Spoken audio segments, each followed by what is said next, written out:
அனைவருக்கும் வணக்கம். நான் சமீபத்தில் அந்த சித்திரை திருவிழா மானாமதுரை போயிருந்தேன். அங்கே பார்த்தீங்கன்னா ஒட்டுமொத்த ஆற்றோட கரையுமே குப்பையும் குளமாக தான் இருக்குது. மக்கள் அது மேலே தான் உட்காந்துருக்காங்க. அதில் குப்பையில் கால் வச்சு தான் ஆற்றுக்குள்ளே நடந்து போகிறாங்க அப்படிங்கிற ஒரு நிலையை தான் நம்ம பார்க்க முடிஞ்சுது.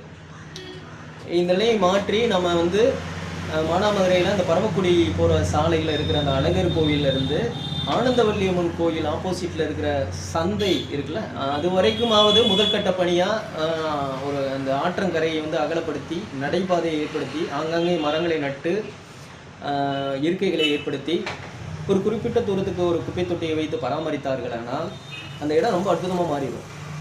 நம்ம காணுகிற காட்சி அழகாகும் போது நம்ம மனசும் அழகாயிடும். நம்ம குப்பையை அந்த இடத்துல போட மாட்டோம். அதுதான் மனதோட இயல்பு. இதை ஆளுகிற ஆட்சி இதை ஏற்படுத்தி கொடுத்தாங்கன்னா இது உண்மையிலேயே அந்த ஆட்சிக்கு ஒரு மரியாதையையும் மதிப்பையும் ஏற்படுத்தி கொடுக்கும் அப்படிங்கிறதுல எந்தவித மாற்றமும் இல்லை. இது முதல் கட்ட பணியாக நடந்துச்சுன்னா இது அடுத்தடுத்த நகரங்களில் ஆற்றோரம் இருக்கிற நகரங்களுக்கும் இது பயணிக்கும். ஒவ்வொரு ஊருமே அழகாக மாறும் அப்படிங்கிறது தான் என்னோட ஆவல்.